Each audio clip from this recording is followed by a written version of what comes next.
متحدہ اپوزیشن نے نئے بلدیاتی قانون کے خلاف سندھ حکومت کو 1 ہفتے کا الٹیمیٹم دے دیا۔ ایم کیو ایم پاکستان کے رہنما عامر خان نے کہا کہ سندھ حکومت کو بدعنوان حکمرانوں کو 1 ہفتے کا الٹیمیٹم دے رہے ہیں، 1 ہفتے کے اندر یہ کالا قانون ختم کیا جائے۔ عامر خان نے کہا کہ ایسا نہ ہوا تو سندھ کی ہر شاہراہ کو بند کریں گے۔ سندھ کی عوام 2 وقت کی روٹی کو ترس رہے ہیں۔ آپ نے سندھ کے اسپتالوں کی بری حالت کر دی۔ انہوں نے کہا کہ سندھ کے اسپتالوں میں کتے کے کاٹنے کی ویکسینیشن تک نہیں، مریض تڑپ کر جان دے دیتے ہیں۔ واضح رہے کہ سندھ حکومت کے نئے بلدیاتی قانون کے خلاف متحدہ اپوزیشن کا علامتی دھرنا کراچی پریس کلب پر جاری ہے۔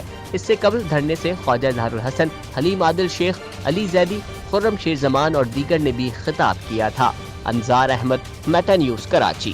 میٹا نیوز کی ویڈیوز دیکھنے کے لیے میٹا نیوز یوٹیوب چینل کو سبسکرائب کریں اور فیس بک پیج کو فالو کریں تاکہ آپ آنے والی ویڈیوز سے باخبر رہ سکیں۔